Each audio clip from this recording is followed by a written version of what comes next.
Hello, everybody. Welcome to the Brazilian Jiu-Jitsu Hour. My name is Stefanis Kokis. With me, Mike Mijas and Tommy Costa. Cody is out on sabbatical, I guess you could say. He's on an internet sabbatical. Yeah, he's not. He's staying away from all technology. He's becoming a caveman. Um, we've been gone for a while. We're trying to bring it back, trying to do some things differently, and so it's been. What have you guys been doing?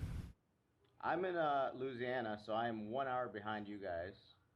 And Mike, that we're going to interview, Mike Perez, he is 3 hours behind. Was it 3 hours behind me, 4 hours behind you? Or is it 2 hours behind me, 3 hours behind you?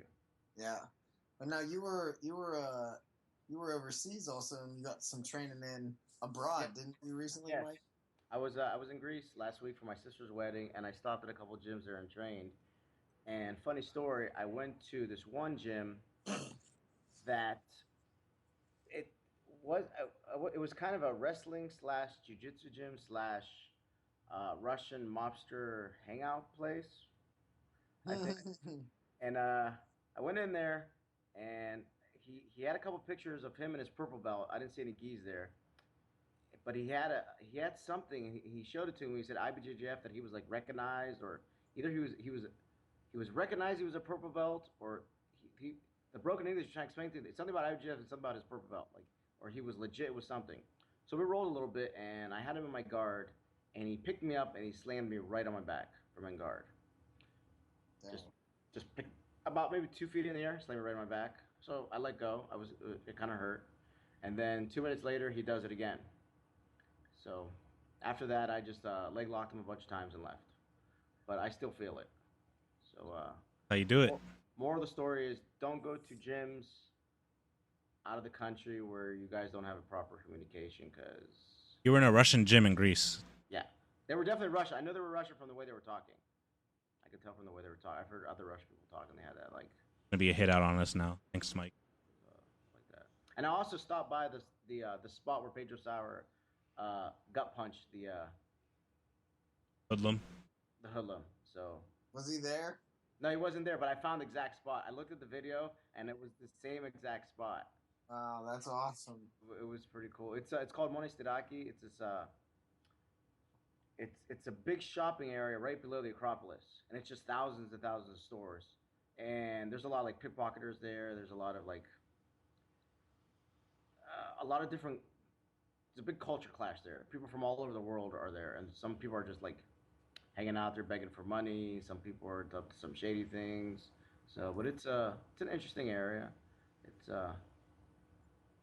maybe not the safest area. I don't know how to say it, but Of it's definitely. of all the things you could have done in another country, you found the spot from the internet video. I know. I was looking for him, but Uh, the thing is, if I did see him, what was I gonna do? Was I gonna interview him? Was I gonna be like, "Hey, remember you got punched? You realize you're all over the internet?"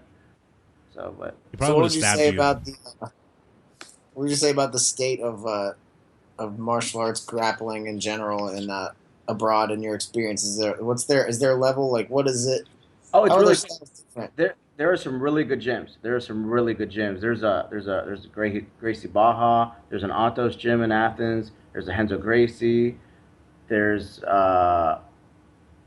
there's Brasa. There's a lot of jiu-jitsu in Greece alone. There was a lot of areas I went. There was a jiu-jitsu, and I was in ancient Corinth, where it's where Greece kind of have the Corinth Canal, and there were a couple gyms there. So there's jiu-jitsu all over Greece. So there's actually pretty much, from what I understand, there's jiu-jitsu all over Europe. So it's spread pretty That's cool. it's spread worldwide.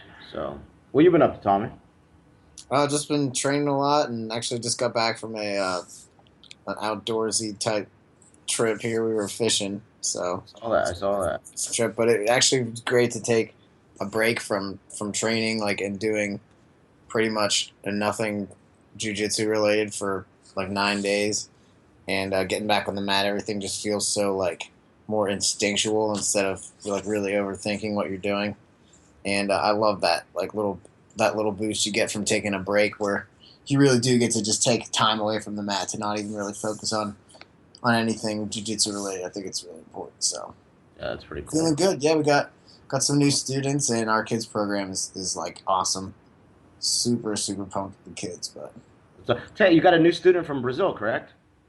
Yeah. Her name is Alini. I don't know her full name, but she's a purple belt. She's been training for a long time. She just showed up out of the blue, so she lives in the area now, and she's training with us. She's actually great. She's competing in the um, Masters in Las Vegas, World Masters in Las Vegas next Not, month. So we're helping her get ready for that. that's pretty awesome. Yeah. True. What about you, Steph? What you been up to? I trained twice in 1 week, 2 weeks ago. Yeah. Ah. In the gym. Yeah, and then I didn't come back for reasons, but I'll be back again. It was nice to get back in there.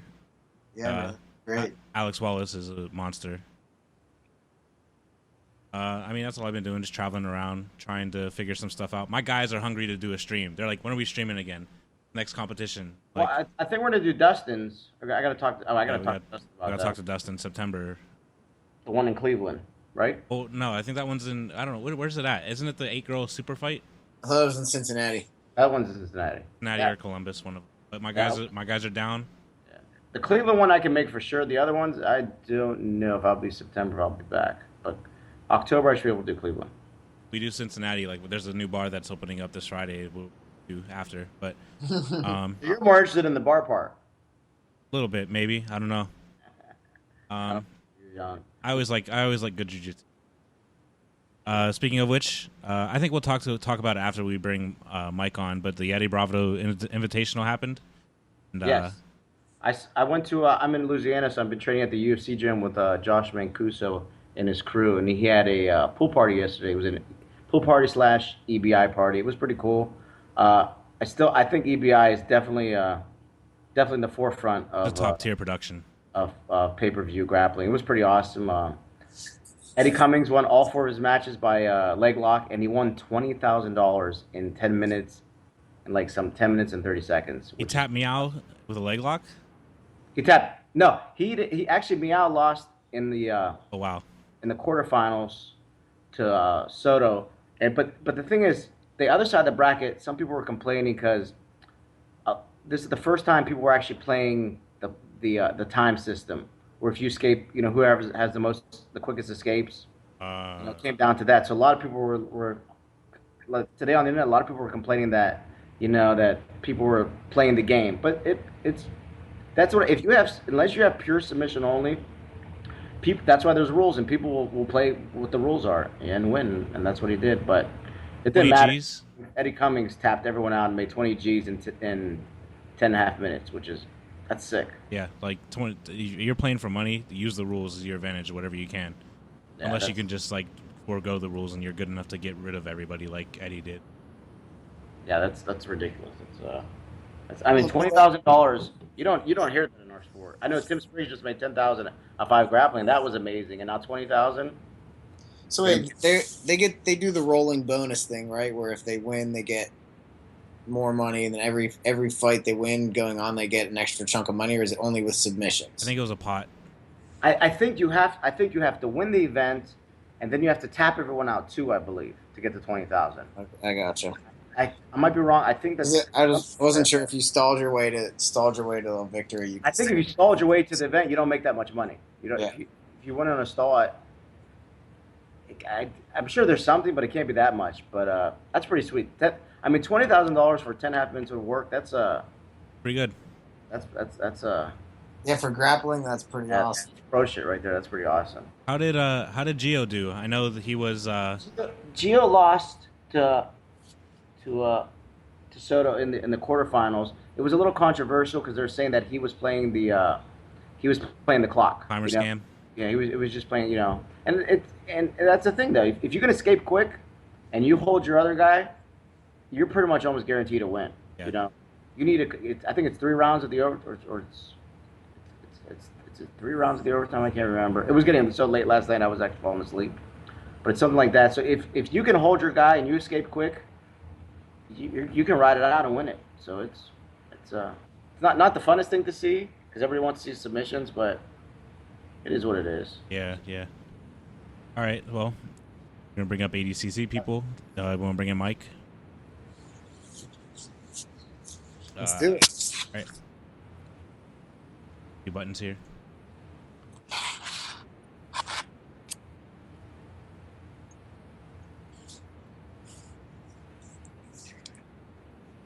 been so long since we've used Skype, and I'm just like, how do I do things? YouTube just changed their stuff around, so Hopefully they made it better. yeah, it's more streamlined. There's less things to click through. That's good. That's good. That'll be good for the next event we do too. Probably. Mike, What's up? how are you? What's up, guys? What's up, Mike? Can you see me? No, I don't No. see Mike yet. I don't see Mike yet. Yeah, there we go. How about now? Loading up. You're loading up. All right, I can see me now. There you go. What's up, Mike? What's up, guys? How's it going? Good. What's going on? Chilling. Sunday, fun day. So you train 7 days a week, is that right? I wouldn't say 7 days hard training, but during the week I train hard, and on the weekend it's more light exercises like bike riding or running or swimming. I swim a lot in the ocean, so I spend a lot of time just doing extracurricular outdoor activities, not necessarily training. I drill on the weekends though. But not Mike, why don't you give us a little bit about your background?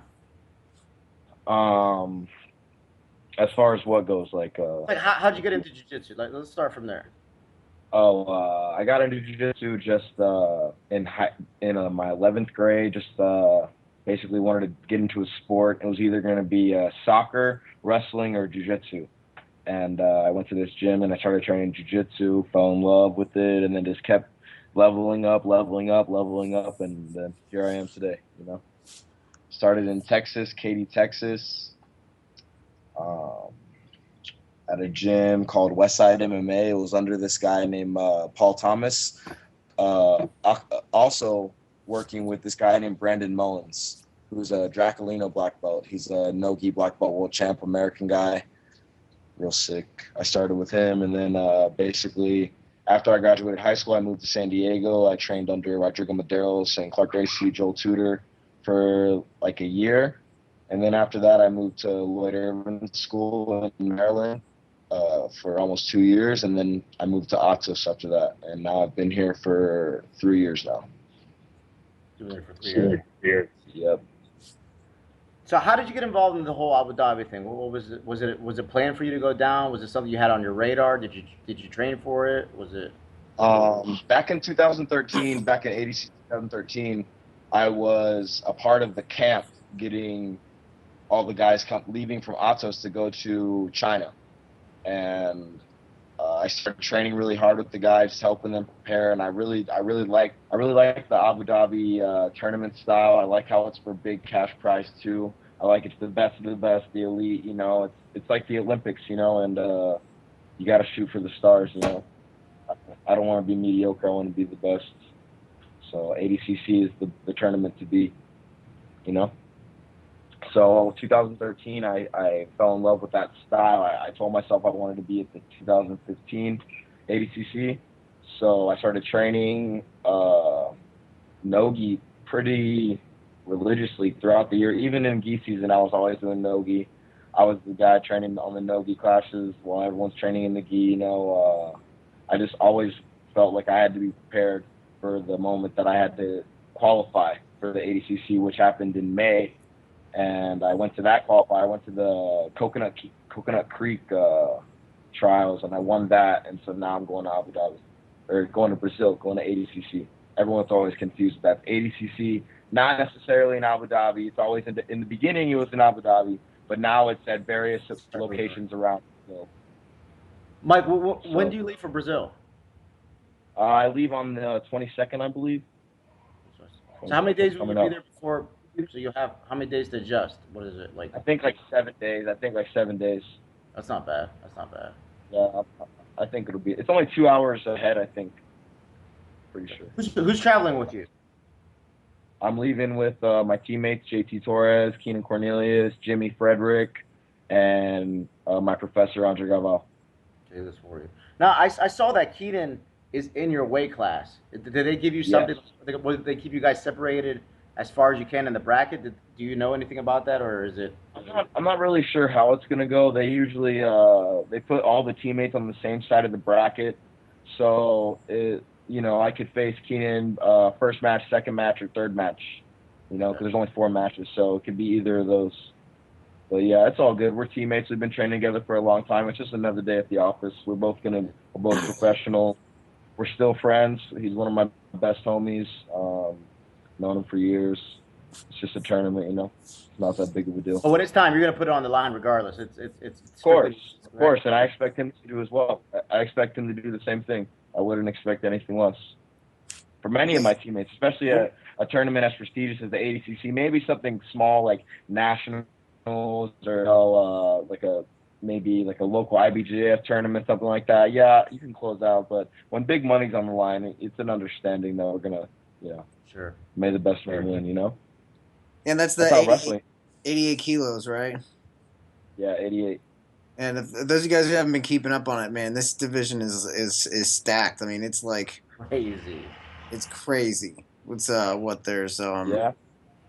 Rafa Lovato, Mike Perez, Who? Pablo Who's Popovich, that? Keenan. There's a lot of great grapplers in this. I mean, it's like absolutely stacked. Yeah, I didn't I look at that. really I look at that recognize division. that. I was like, damn. And there's when I like looked a lot at of, when I looked at the bracket, I didn't really recognize any names. I know Keenan and my friend Craig. He won the Australian trial. I know him, and then I know Claudio. I don't really know the other guys though, but we'll see. It's gonna be fun. Like you trained Claudio before, correct? Is that? Yeah. He'd come for the camp sometimes. Okay. Like Pan Ams and Worlds. He's a super cool guy. I like Claudio a lot. When I first started doing jiu-jitsu coming up, I was always watching him because he's very well-rounded, you know. He's got a good takedowns, good guard passing, good submissions, good guard. So I like watching him a lot. Mike, let me ask you a question. At the Coconut Korea, you used this wrist lock from your guard, and you almost had him in it for like a quick second, and he looked at you, and did he laugh or he said like woo or something, and then you put it right back on him like a second after you got done talking, you put it right back on him. Yeah. Well, hold on one second, man. Go ahead. Hold on.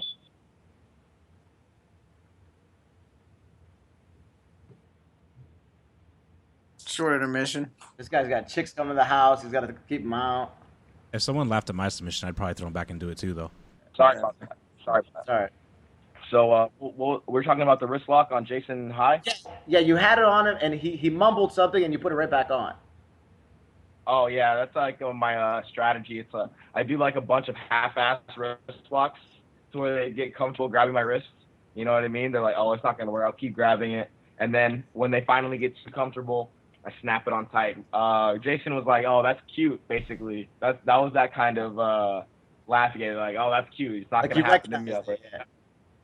Oh, yeah, I want to bet? No, but Jason High's sick. I like watching him. He's a good MMA fighter. Now, in your finals, you went against Gordon Ryan, and that was a tough match. Yeah, that was a good match. Yeah, Gordon's a tough kid. It was a good fight. Nice match. Now that you got all the names, who's in your division? Have you gone to YouTube to watch any matches? Have you done any scouting now? No, not really. I'm probably just gonna ask my coach the day of the tournament, like whatever the bracket is, like, hey, what do I do with this guy? What do I do with him? And then I just trust what he says, and then that's really much it. But I don't really like to watch YouTube that much. I like to watch YouTube on myself, you know, maybe more OG guys, like the guys that have retired, like Jacare, Leo Zinho, a lot of Marcelo Garcia. Yeah, I watch Rafa Mendes a lot. I don't really watch my opponents though. I watch guys that I wanna be like, you know, not really guys that I'm gonna fight, because then you get wrapped up in how they fight, and I'm not trying to get wrapped up in that. I want them to get wrapped up in how I fight, you know. I mean, that's a good way. So you go in there with like I guess your own game plan that you're working on, and you're not really not phased by what else is gonna come at you. Too many guys. Like if I was fighting MMA and I had one guy to worry about, then yeah, I'll game plan. But there's like 15 guys that I could potentially fight. I'm not gonna waste a bunch of time just studying each and every individual one. You know, it's pointless. You know, it's a waste of time, in my opinion. But if it was like a couple, like a guy or two guys, then yeah, maybe. But not when there's so many, because it's a toss-up. I can get anyone. It's hard to prepare for 15 guys with all different styles, body types, et cetera, et cetera. But I tell you, any guy you beat is just going to build your name up higher and higher because everyone is at the elite level. Anyone you beat it just makes your stock.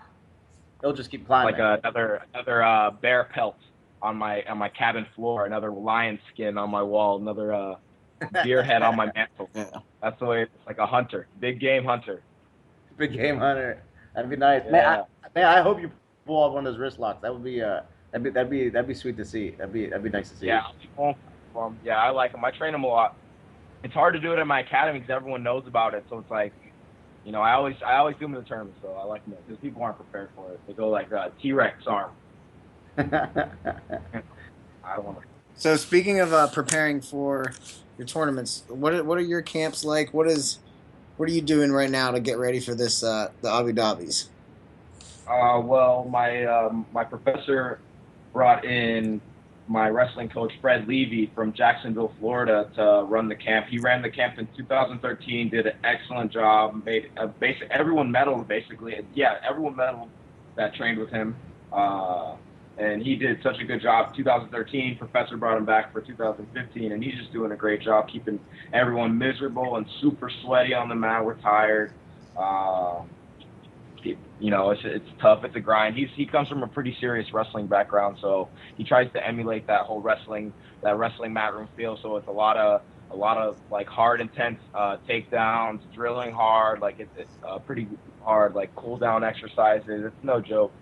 We're wrestling a lot, doing lots of takedowns, lots of hand fighting, lots of clubbing, teaching us how to club someone very hard on their skull, you know, on a mat to kind of jar them. He's got a lot of old school techniques. He's an OG. He's a brown belt jiu-jitsu. Then we got all the guys coming in. We got Boogeyman Dean Lister. He's on the mat like 3-4 times a week. We got who else we got down here? We got Ricardo Abreu Demench. You guys know him? Yes, He's sir. The OG. Well, he was on the mat a couple times. Brandon Vera. We got Daryl Christian, who's going to be the Olympic coach for the Greco-Roman U.S. Olympic team. He's going to be coaching us. He's been coaching us a lot. He's been helping out a lot with like going to the body lock, a lot of our takedowns, you know what I'm saying? It's just been very good, man. A lot of good guys to train with. Everyone's tough. All the support from our team. Everyone's showing up at the practices, helping out. Shark Tank us, Mike Liera, Andres Panauskas, Pete O'Neill, Mike Carbolito, Nassar Loina, who just won double gold in Chicago Nogi just now. That's pretty good. A lot of good guys, man. I couldn't ask for anything more. I'm so confident because of the training. That's I can just pull it from the training, you know. You guys are in it to win it. Yeah. In it to win it. I'm in it. I'm going there for a reason. Oh yeah, definitely. Is this your first time at Brazil? Yeah, it's my first time out of the country except on Puerto Rico. So, well, Puerto Rico is a Commonwealth of the United States, so it's technically not out in the United States. Yeah, it's not. Yeah. Yeah. So. So Mike, now with you're probably get a lot of friend requests. You're probably getting a lot more people now. Have you picked up some sponsors now? How's that? Yeah, BHDS, very hard to submit. Those are good guys. Sponsors. We like them. Yeah, Zach is. I really like his vision. He helps me out a lot. And then Keenan Online sponsors me as well. I wear his patch, and then I'm working on some other stuff right now.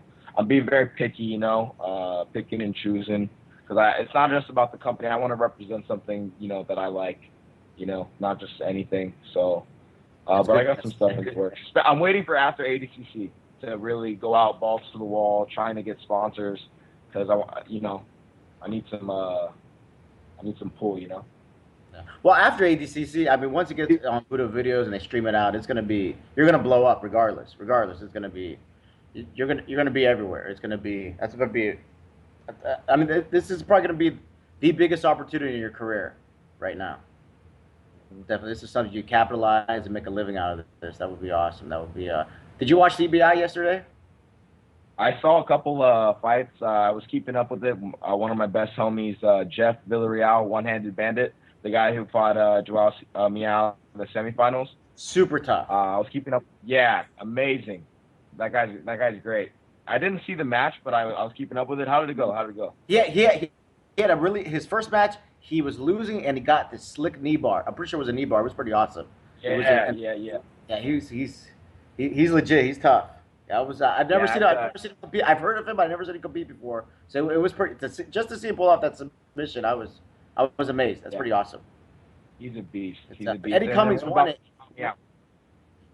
Miao lost in the quarterfinals, but the majority of people lost in the time overtime where you escape on time. Uh-huh.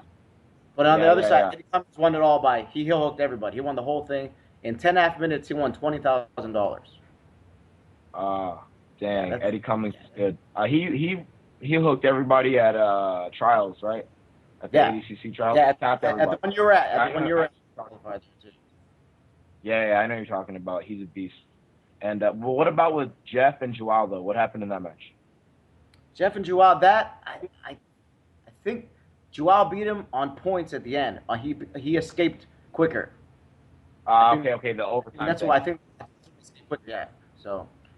And I think Joao is so used to doing like point tournaments. He didn't seem that comfortable. It seemed like he kept trying to go for the back. He just wanted to control the back the whole time. He went for a couple finishes, but it seemed like it was almost more like a point tournament. So. It's a transition, I guess. I want to do an EBI next one that they have. Hopefully, if it's like a 180 or something, like 175, something like that, maybe 190. I want to do that. What weight do you like the most? What are you most comfortable at? Is that 180, 190? I just whatever walk around weight. I'm like 190 right now, give or take a couple pounds. So like I just fight whatever I'm at that moment. Back in when I was doing purple belt no-gi last year, I fought heavyweight and I was a lightweight, but that was just because it was just less fights. I was training with more bigger guys at the same time. Wanted to see what would happen, and it all worked out. Had a pretty good run last year no-gi season. So heavyweight, the bigger the guys, the slower they are. They give me more opportunities to do my attacks because they're not stalling as much. They're on top. I get to wrestle more takedown opportunities because they're willing to stand instead of just jump guard. So it's more of my kind of match. I can adapt to any, but it's more of my. Mike, let me ask you another question. Do you have to work a job out there, or are you strictly full-time jiu-jitsu? How do you manage that? Are you? I'm full-time jiu-jitsu right now. I teach at Atos. I've been teaching there for a while. Yeah, yep. I get paid. Nice. Was that you guys or was that me? Beep. I heard something beep. I don't know. I don't think it was me. So Steph was saying something about in Brazil, something about politics. What were you saying, Steph? What's going on in Brazil? There's a bunch of political things going on. Political unrest in Brazil right now. They're trying to unseat the president, impeach them. So I don't know how it's going to be when you guys get there. It might not be so peaceful, but gonna take a couple Americans hostage, right? Yeah, throw a couple wrist locks on some people. They'll back away. There you go. Yeah. And I'm pretty sure almost everybody in Brazil trains jiu-jitsu. Almost the majority. That's probably it. Yeah. I just gotta disguise myself as Brazilian. I got the Latino look, so I could probably pull it off. That's true. I'm sure it'll be an interesting trip. So Mike, do you guys have any specific plans for when you actually get to Brazil? I know you're gonna have about I know that we're. Say it again. Say what you said again.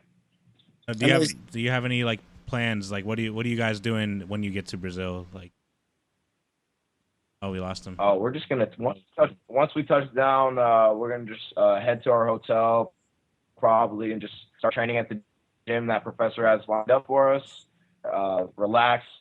All of us, pretty much the whole team, we all believe in relaxing before a tournament. So I'm pretty sure we're just gonna be training pretty light, relaxing. I've never been in Brazil before, so I'm gonna want to explore. Put on my tourist hat, So I'm pretty excited for it too, because I feel like me being in Brazil is gonna take my mind away so off the tournament. It's gonna be crazy, and it's gonna be. I'm not gonna dwell on it. I think I'm just gonna show up.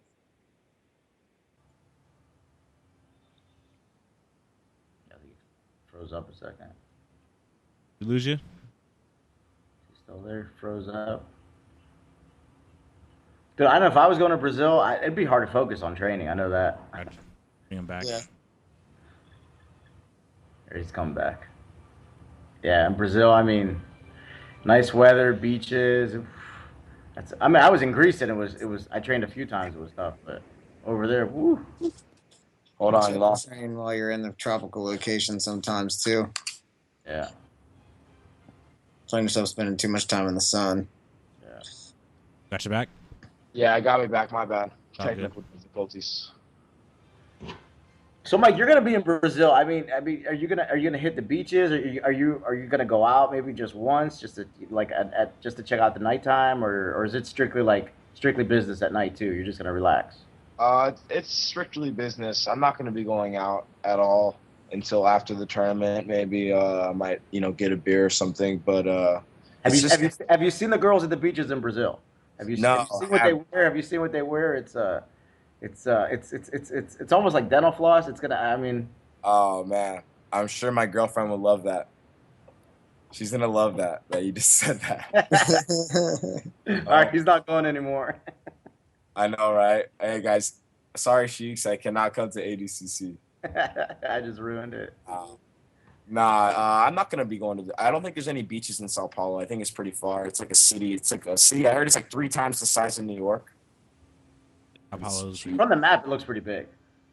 Yeah, so it's just gonna be city life. I might want to if we're close, I'd like to check out maybe like Cicero Costa's place. See what that's about. Maybe I don't know. I don't know how it's gonna be. Maybe I won't really have time to do anything. Maybe we're gonna be doing our own thing. I'm pretty sure Professor has something lined up for us. I'm gonna be rooming with JT and Keenan though, so that'll be cool. Now I saw JT was hurt for EBI. Is he all right now? Is he? Oh, for Metamoris? Was it Metamoris? I'm sorry, Metamoris. I'm sorry, Metamoris. He was hurt, and AJ. Yeah, he's been all right. He's been training hard. He's banged up. He's been working hard. JT's one of the hardest workers at Atos.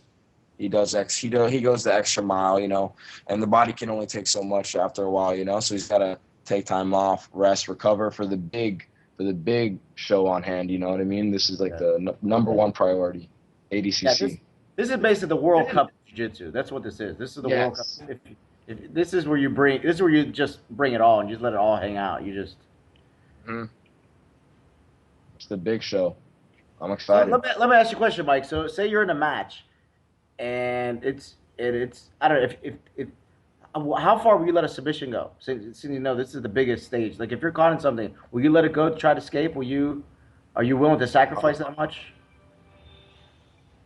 Like, is this like a hypothetical situation? Yeah, if someone has, I'm confident in my escapes. I work a lot of my escapes. It's one of my actually like most fun. It's like one of my favorite aspects of jiu-jitsu is escaping submission. So I'm pretty confident in my escapes. I got some strategies for that. But if someone does get my foot, I'm gonna escape. That's it. I'm gonna escape. Someone gets my arm, I'm gonna escape. If my arm is hyperextended and it's snapping off, yeah, I'm gonna tap. If you know what I mean. But it's not gonna get to that point. It's not gonna get to that. That's good. That's what pretty confident in my escapes. I'm not gonna be put in any situations like that. Nice. It's gonna be more the guy worrying about his bones breaking. Nice. Mike, do you have anybody you want to give any shout outs to? I would like to shout out to my sponsors, VHTS, Keenan Online, Atos Jiu-Jitsu HQ. Thank you, Kyle Maynard, for everything that you've done for me. My family, friends, etc. Katy, Texas, Puerto Rico, USA. And there you go. That's awesome, Mike. We wish you the best of luck.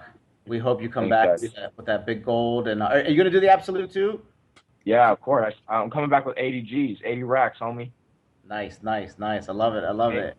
Hey. Yeah, I'll buy you the drink. Drinks on me. Just give a shout out to BJJ Hour. That's all we want.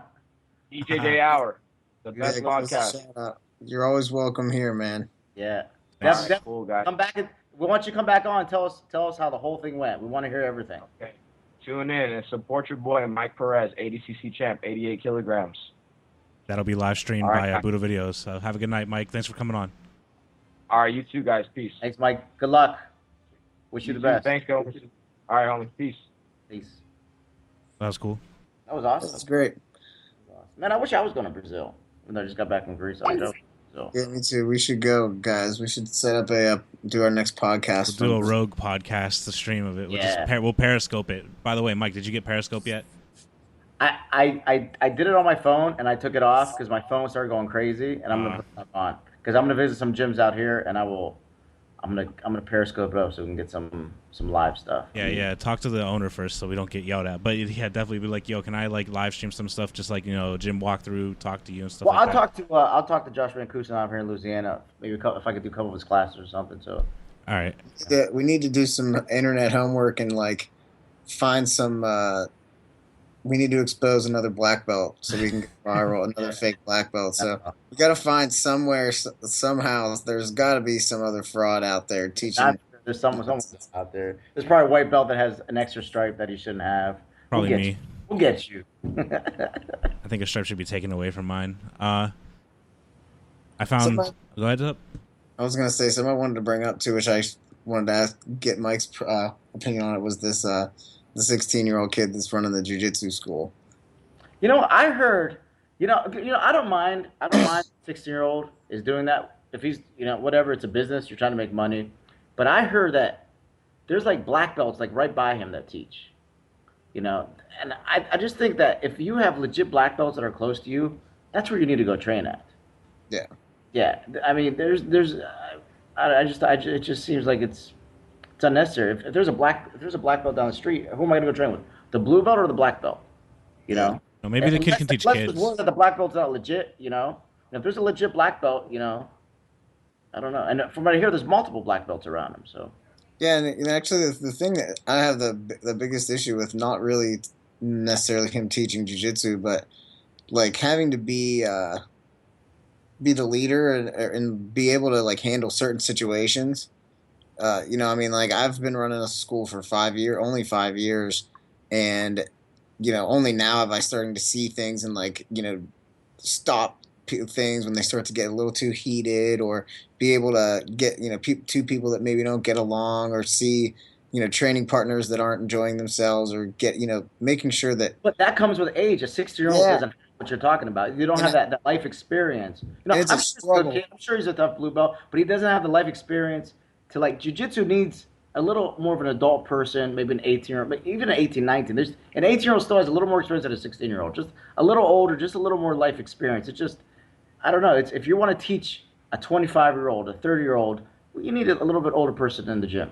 Yeah, somebody that's that much older than you, it's a little bit harder to understand what they need and be able to understand their perspective in life. And you gotta think about the older person looking at the younger person too, like the generational gap. Even just communicating, talking to each other is going to be hard. Prove yourself sport too. What's going to do when someone comes in and challenges him? I mean, it's jiu-jitsu. You're an owner. People come in all the time. Strangers walk in. Let's roll. You better be willing to.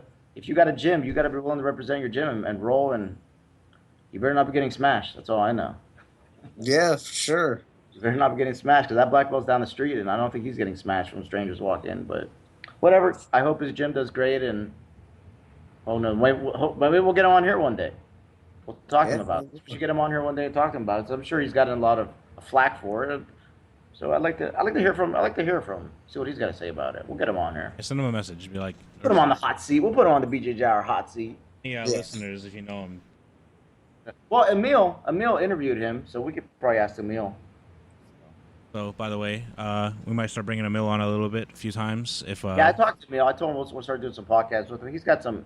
He writes some nice articles. He writes some nice articles. He writes a lot of controversial articles too. A lot of people like to argue with him. Yeah. Which is. And cool. I just found out talking to him, he and I have like the same taste in music, so he's always sending me bands and music videos, YouTube links and stuff now. So he's got a good taste in music, man. He knows what he's doing. And Emil's a beast. I've rolled with him a couple times. Boy spanks me. Boy's tough. Very tough. So what you're saying is we need to get Emil and Dan Swift on the same show. Yeah, that'd be But yeah, like I know we've been saying this every time. We're gonna try some new things, try to get some things going. I think we're gonna start picking up pretty soon. Start trying to get things back together because we miss doing this. We have fun doing this, and we we like talking to you guys on Facebook and all that stuff like that, and entertaining you with memes. But we want to try to do a little bit more too. So Yeah, we'll get some more done. We'll start getting some more shows on. And guys, please keep sharing our memes, keep liking our memes. The only way you'll keep seeing our stuff is if you interact with the page. It's just the way Facebook is. So just because you liked a few pictures 6 months ago, you know, we might disappear from your feed. So make sure you show the love, share the love, and, you know, make sure you keep in touch with us because we love interacting with everyone on there too. We love jiu-jitsu. That's right. oh, I'm sorry, Umidrich. I don't know how to say your name. Did someone in the chat ask the question for Mike, and I missed it? Ask it again. It wasn't. Yeah, we'll save it for next time when we talk to him. So, all right. Hopefully I didn't break up Mike and his girlfriend talking about the dental floss bathing suits in Brazil. yeah. Sorry. Real quick before we I was go. talking about dental floss for your teeth, not about bathing suits. Yeah, they're just wearing dental floss instead of bathing It's suits. for your teeth. It's a dental thing. It's Yeah, clean teeth. retainers and stuff. They all have busted ass teeth, so don't worry about it. Cavities. So yeah, I brought the Brazilian article. Police said about 137,000 people took part of these protests, but tens of thousands were also involved in a demonstration in Sao Paulo. So the streets will be filled. Nice. So Well, allegedly, I went to Greece where there's supposed to be all these protests, like end of the world. When I went to Greece, people were going out every night. The beaches were packed. I didn't see any. Either just the news is full of shit. Because when I went there, I didn't see any chaos or any. It was like that. Just shows you that news media is full of shit. Because when I went to Greece, people were at the beach, were having a good time. I don't know. I didn't see what the news were showing. Like the Acropolis burning. I didn't see that. I saw people. There's serious things going on and nobody cares. That's the thing. Yeah. We don't need no water to let the MFer burn. Yep. All right. I think we're going to call it for the night. Call it a night. I'm going to do the audio for this and get this up for download. I'll put the link up for that. We are on Podbean. We are on iTunes. We are on Stitcher, I think. No, we're on Stitcher. We're not on SoundCloud. Are we on Grindr? No, we're not on Grindr. You might be on Grindr. Someone might be taking your profile pictures and putting them on Grindr, but we're not on Grindr. I don't know. All right, that's enough for me. That's a great idea. God. BJJ or Grindr. Oh man. Coming soon, guys. Check my us out God. on Grindr later tonight. I haven't. You just gave me an idea for a dating site, which I'm surprised doesn't exist. But, all right, guys. BJJ or dating site. All right, we're done. That's enough of that. Have a good night. Have a good week. It's nice seeing you all again. And thanks, Mike, for coming on. Good luck. Yeah, Mike Perez. Good luck in Brazil. Yeah. Have a good night. Have a good week. See you later, guys. See ya.